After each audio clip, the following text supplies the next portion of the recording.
What's going on YouTube? Uh, Back again, right? Well, heartbreak is a hard thing.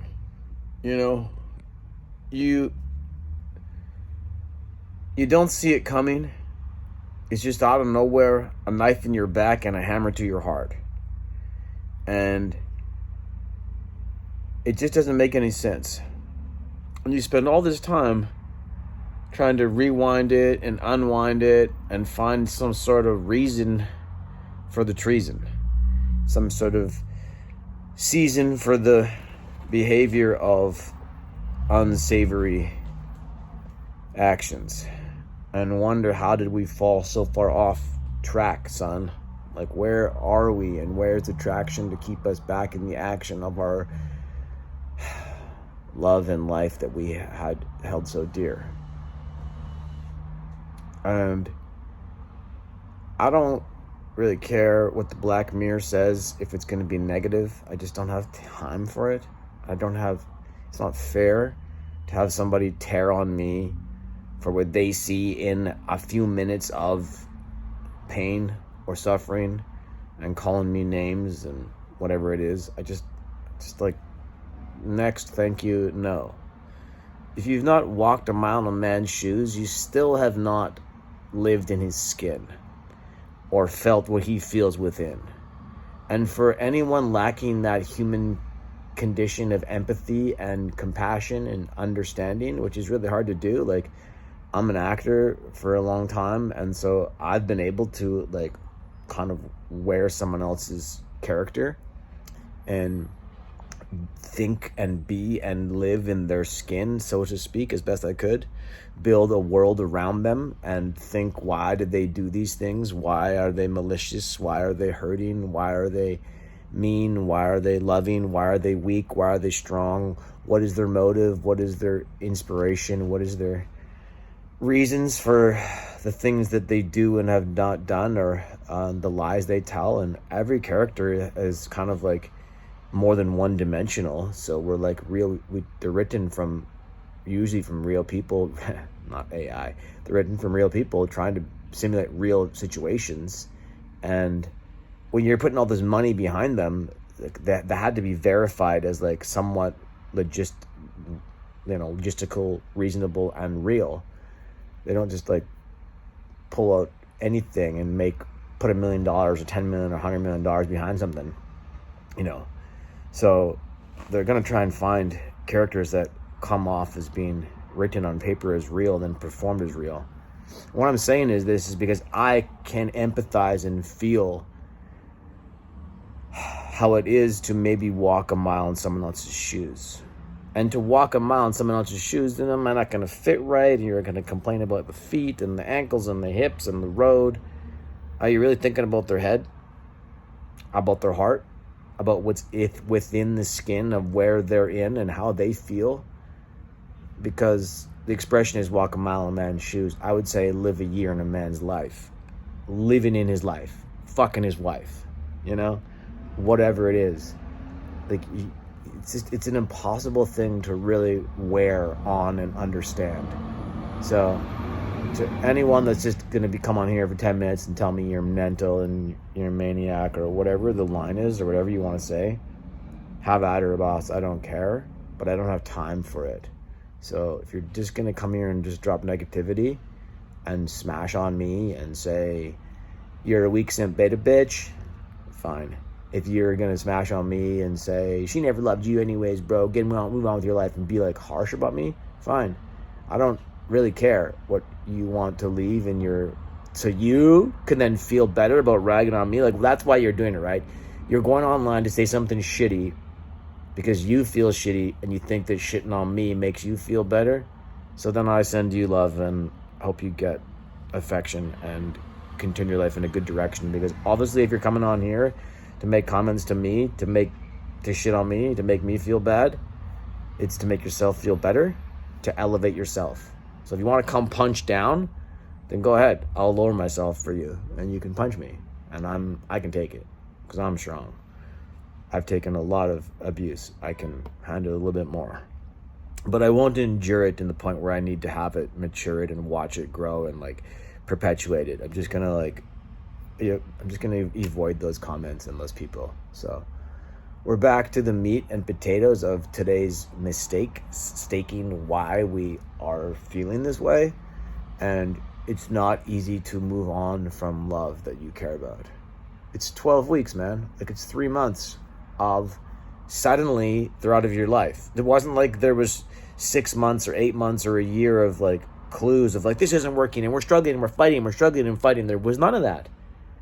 So just because someone wants to say you didn't see the signs, it's like, okay, again, don't need your comments on that. I know my life. I know how it was with her for 6 years. I know what we went through, grew through, and are, and how intimate and loving and caring and kind in that relationship was. And I know she was busy with school and distant because of it. But to say that you didn't notice the signs is ridiculous. People can be deceptive. The reality is 6 years of loving someone is savagely, suddenly riffed and wrecked 12 weeks ago. So, and then 4 weeks ago for the second reconciliation and another breakup. So it's still like a month to a few months old and new to me. It's not that old. There's still like a massive scar that's not healed over. Like, I've had actual injuries before that take months to heal up. Physical injuries take months. Like, after my mom has a cut on her leg, it just keeps opening back up. And it's been like that for a long time. Physical injuries can take years. And sometimes they never heal. So why did we think the heart should be any different? Why should the heart and mind? Well, it's because we can't see it. If you could see someone's emotional scars, if you could see someone's heart pain, you might see someone walking around that looks like they're crawling on the ground with no arms and legs. You might see someone that looks like they're a burn victim. You might see someone with no head. You might see someone with an empty chest, like a cavity, just a black hole. You might see someone that's just rotting like a zombie. Like, if we could truly see people's emotional pain and the scars they carry within, we would probably be looking at a world of very, very horrific looking victims. And not all are victims. Some are the ones that the villains that do it. But the villains, the victims, all of them would look pretty hideous. And we might then be more like, whoa, get away from me, you're disgusting. Or like, oh my God, you poor thing. I'm not sure. Probably a combination of the two.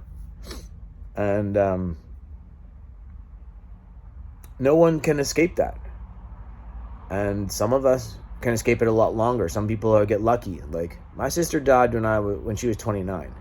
And that affected me. I was 32. So most people don't get to deal with death until, pardon me. Most people don't get to deal with death until they're older. Don't have to. They're not faced with it, not confronted with it.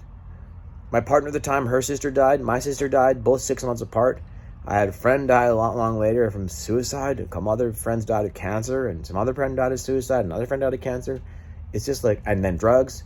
I mean, losing a grandparent is a very challenging thing that we go through that first. Usually then a pet, go through that. But losing your sibling and your significant other, the love of your life, or a parent, these things are much more traumatic that most people don't go through in their 20s or 30s. Most people start bridging that when they're in their 40s, in their 50s, and now by their 60s, yeah, they start dropping like flies. So if we can't really see the emotional pain we carry, then who are you to judge? Who are you to watch my video for 20 minutes, 2 minutes, and tell me, this is everything that's wrong with you. You're a manic, crazy person who's... Bro, I'm going through heartache. I'm going through a massive loss. It feels like it did when my sister died. Like, yeah, it does. Confusing and agonizing. And it was sudden. Both were very sudden. My sister died suddenly. It wasn't like she was planned on it. And my partner left suddenly. Like, there was no warning signs laid down. And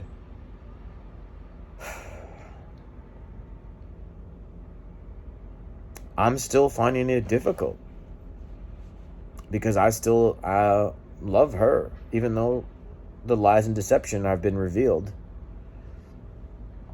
The betrayal is big, and the lowest form of hell, according to Dante's Inferno and Jordan Peterson and other psychological experts, is betrayal of a loved one. The lowest form of hell. So what everything else that you call hell is above that is easier to accept than betrayal of a loved one. And then I get people telling me to move the fuck on, get over it, be that, by strong-arming me in kind of like snide comments. It's like, I don't care. Obviously you've never gone through it. And obviously because of your attitude, you're incapable of finding love. You've never been loved, and you're bitter and angry and jealous, and you're trying to punch down on someone else that's hurting, who's, I guess, brave and courageous enough to expose that vulnerability and share it with others in the black mirror. And it's only not even for you people. It's for me as my therapy, so I can get free therapy to talk out what's troubling me. Because I'm holding it in.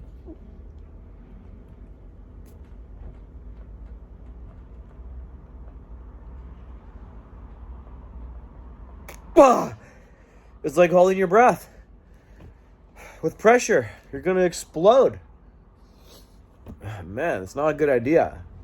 That's why people have friends, family, loved ones, pets, activities, hobbies, sports, therapy, doctors, healing, feeling. That's why we do these things. That's why we have music and arts and activities to help us move through emotion, put the energy in motion, and help us not hold on to it. A stagnant river dies. It just rots.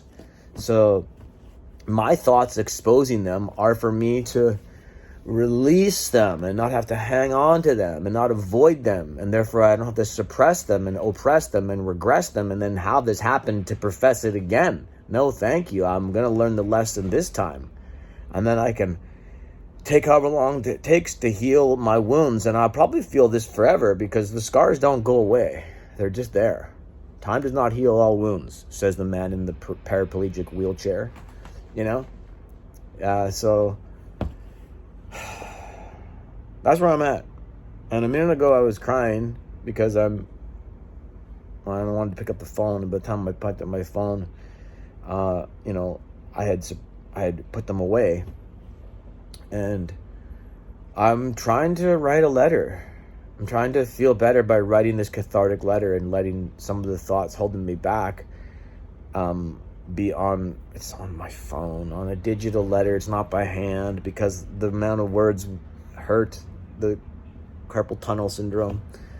But I can write by hand. I can write cursive. Most people can't. Lots of people can't. Not most. So I'll do it on paper eventually, and then I'll read it and burn it type thing. And the digital version is just to kind of collect my thoughts more and more. Not a journal that has to be some record forever, but like just let me just kind of like get the fucking verbal words out and not hold it in, because it's keeping me restricted. And, restriction's only fun in kinky foreplay. Otherwise, it's not. So I'm confessing a lot because I'm hurting a lot, and these are my lessons to learn. And you can burn me all you want with your keyboard comments, whatever.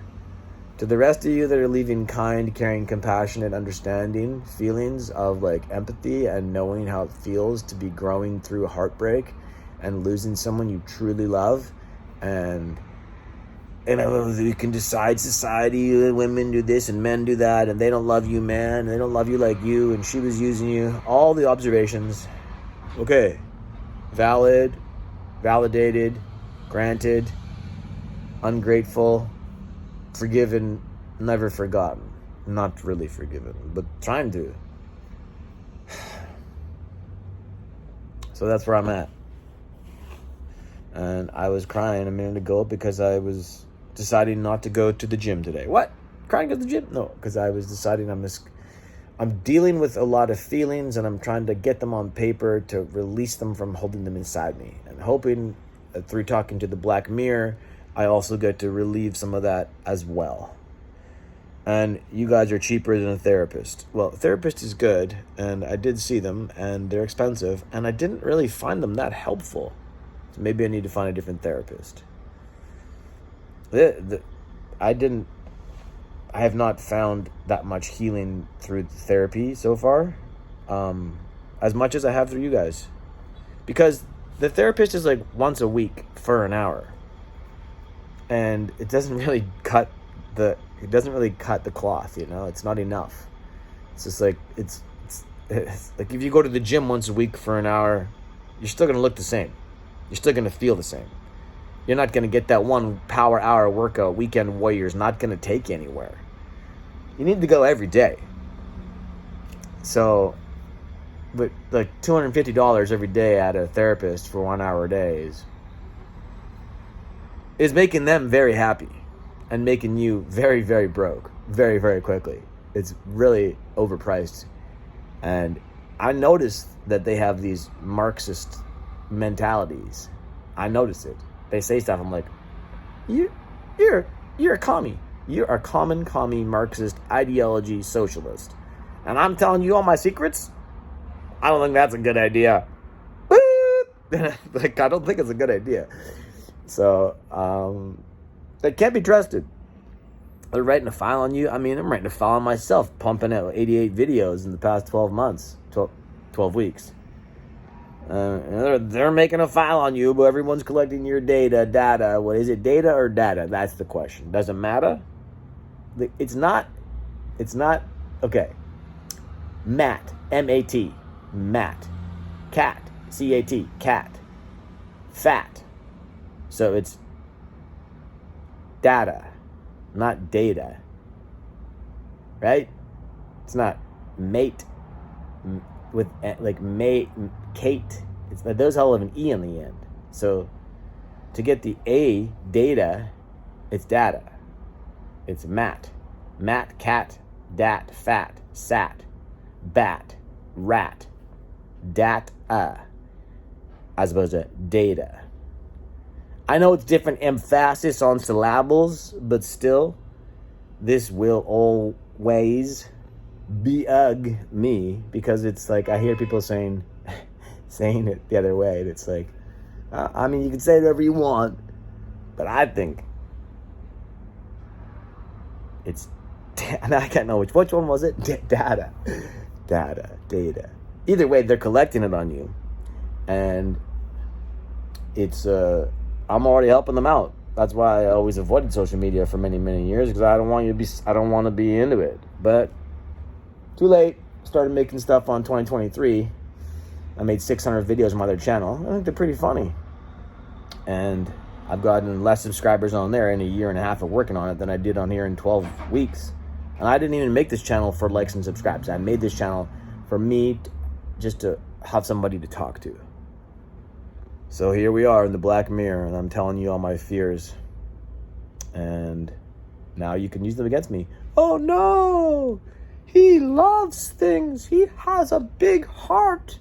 We know how to stab him in his sleeve because his heart's on it. We can get him now. He's a weak, simp beta bitch who doesn't mind being vulnerable and courageously can say his feelings because he's not afraid of them. No, I'm not. I'm an actor. I'm an artist. I'm a writer. I'm a creator. I've always been able to fucking address my feelings. I'm just not able to manipulate them in a way that makes me now, like, leave them and somehow... That's the next stage of it, you know? I mean, I do overcome them eventually, and then I find a new one and have to face it. Be like, why are you doing this to me? Oh yeah, you need to fix on that. Okay. And heartbreak is the hardest one because I didn't ever expect it to happen. I always thought we were together forever. I never ever thought we would not never ever be together forever and ever. Simple. And I still think we will. I know. Give it up, bro. Move on. Listen, you say move on so quickly. You say walk on, walk away, and avoid it. Okay, 2 things on that. 1, if you love something, don't walk away from it. 2, how could you walk away from something that you love? 3, when everyone says walk away, and avoid them and go no contact. That's what everyone says. You should be suspicious when everyone says the same technique. Why? How is that possible? How is everyone echoing the exact same advice? Walk away, bro. Go no contact. Avoid them. Block them. Never talk to them again. Don't use your words. Don't use your intellect. Don't use your reasoning, heart, and skills of debate. Forget all that stuff. Just...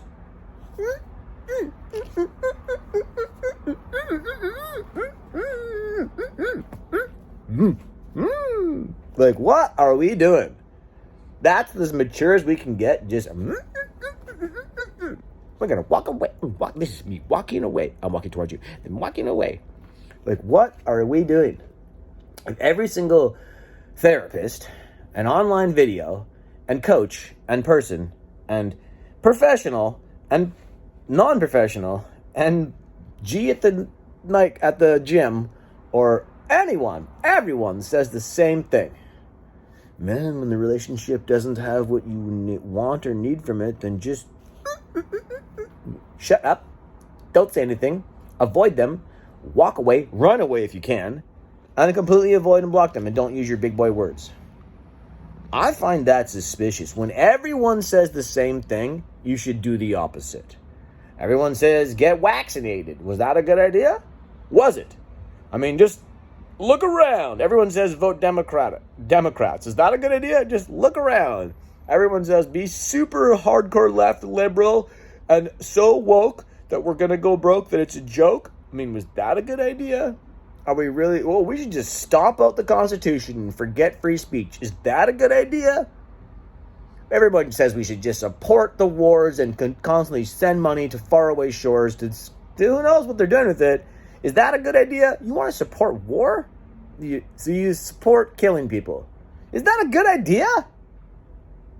No. Everyone says jump. Should you jump? Come on, man. Everyone's doing it. Everyone's doing it, so we have to? Everyone's drinking. Is drinking good for you? I don't know, man. I tend to think that when the crowd says, we want blood, but we shouldn't go for it.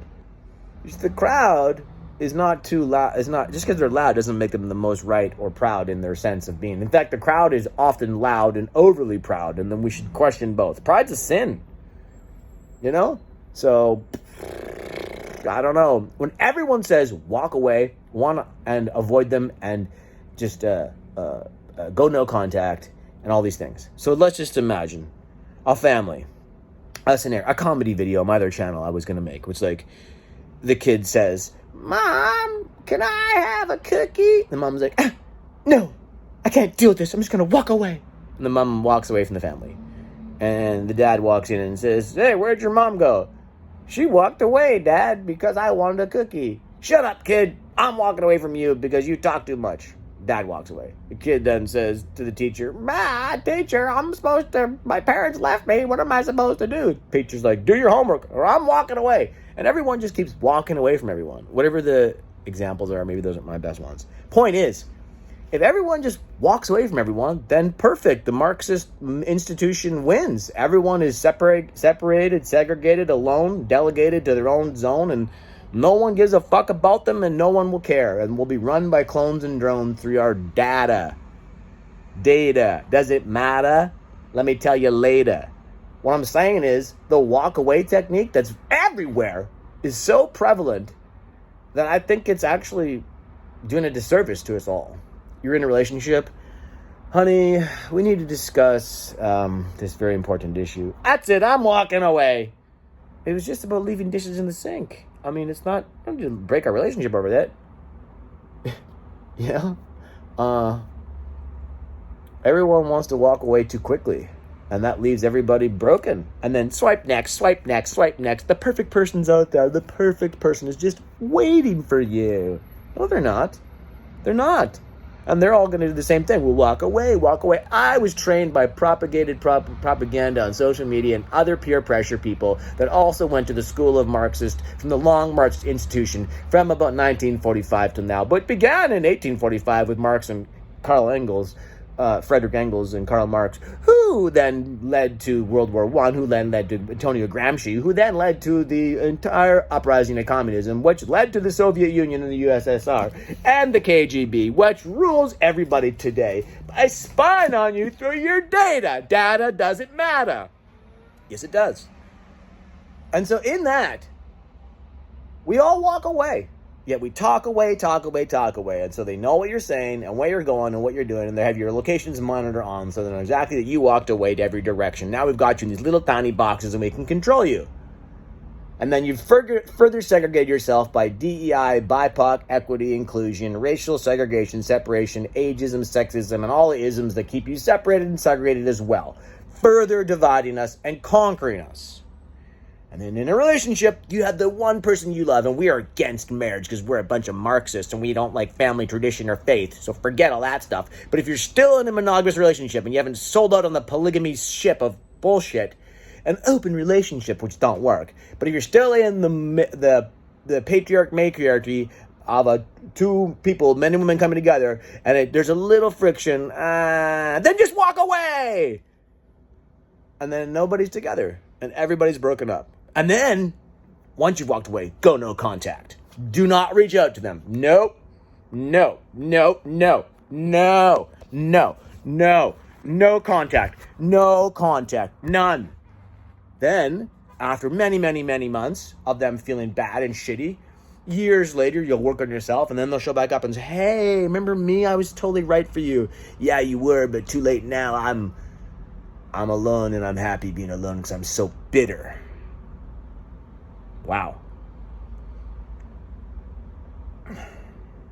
So go no contact and walk away and say nothing. And don't use your words and reasoning for why we should be together or why we should work on stuff. Because my parents have been married 55 years, and it was because they walked away. Because they went no contact. Because they didn't discuss what might have been an issue and work through it. That's how you grow. You don't just walk away. I don't want to be at the gym. I'm going to walk away. The gym guy calls. You want to come work out? No contact. Okay, well then just enjoy being unfit and fat.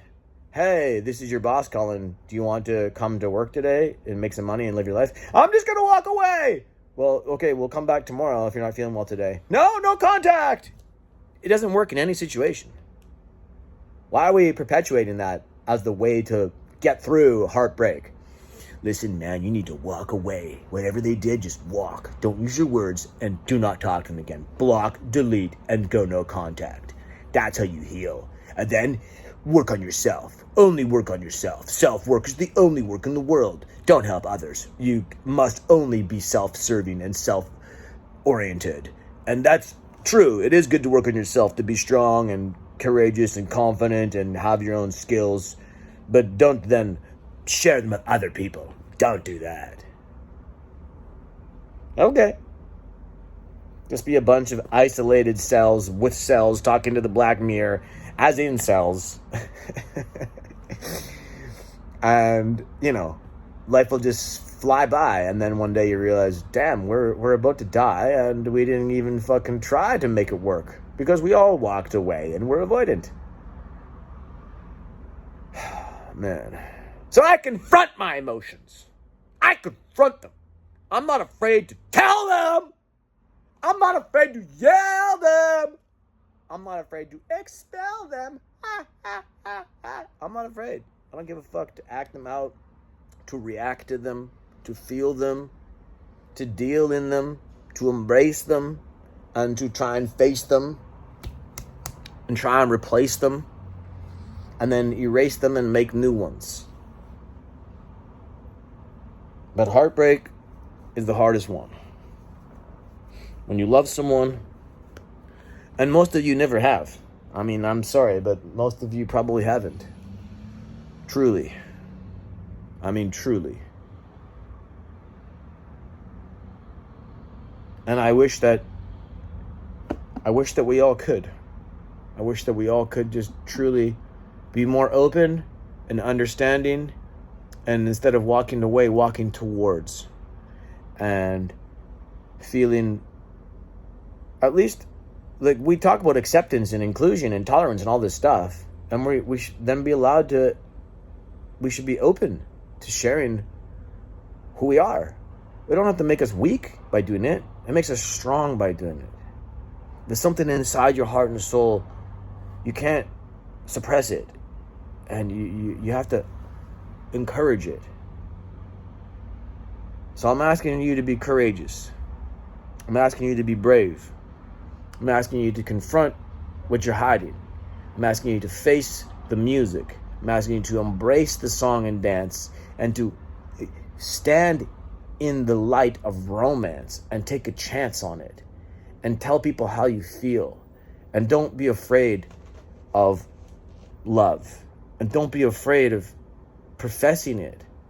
And this world is hypersexualized Marxist programming of people to keep them low vibrational, ruled by evil. And they want you to just move on to the next one, on to the next one. Swipe, swipe, swipe, swipe, swipe. They want that. It takes more courage to work with somebody, to work through something, to build. It's so easy to destroy. And we live in a world of destruction. And I'm trying to create something. So if you're here and you're still in the black mirror, I thank you for your presence and your essence, being present and being the gift of here and now. And may somehow good luck, light, love, and prosperity find you.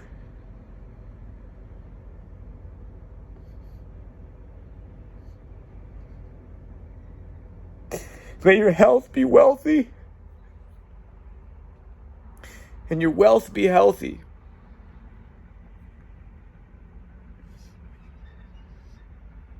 May true love find you and not blind you. And may you find the grind to find the diamond kind and the diamond mind. Because a few of us are here to shine. And it's a dark world. And we need more people of the light. So stay bright.